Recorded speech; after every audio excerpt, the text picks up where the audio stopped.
Barbados though being accused, and we are wary in St Lucia must be very careful. An invasion of Trinidad promoters who have taken over Barbados Carnival. The private events are almost all owned by franchise Trinidad events, and Barbadians now seeing that they allow that to go too far. We must be wary of that in St Lucia, to be careful about that.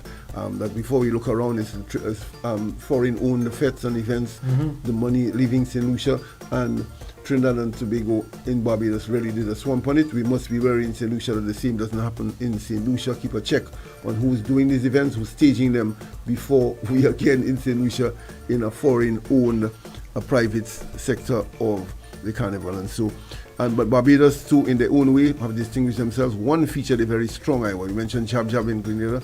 Barbados has something called 4-day morning.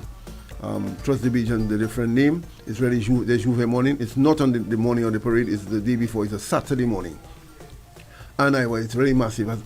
As many as 63 bands in a Juve. Imagine that. Wow. 63 bands, each averaging about 200 people. So there's massive participation. 63 bands. The average about maybe 57, 58, but they've had as many as 63 bands with 200 people for the 4-day morning. The Juve, they're all in the costume, the registration, and the Juve outfits rather than costume, and the bring massive participation. A survey in Barbados showed that one of the reasons why people are so massive in that 4-day morning is the sun or the heat.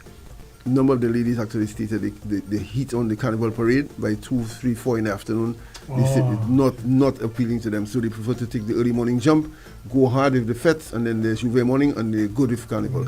We're hearing that too. Our numbers increased this year, but of late we were hearing the fact that a number of people, when they do the series of fetes, they find that is their carnival. They've done it, and so the road is really not necessary to them. That has been reversed a bit this year, with a number of the bands showing increased participation, although we're keeping an eye on the foreign versus local registration. We're hearing that a number of the bands are very high in actual visitors playing in the bands versus local participation. All that to be distilled when the figures are in fact formalized after a survey.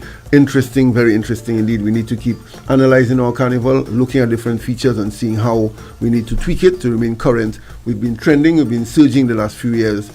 The world likes our carnival. We need more St. Lucians to participate. All that balance is very delicate and not very easy to achieve.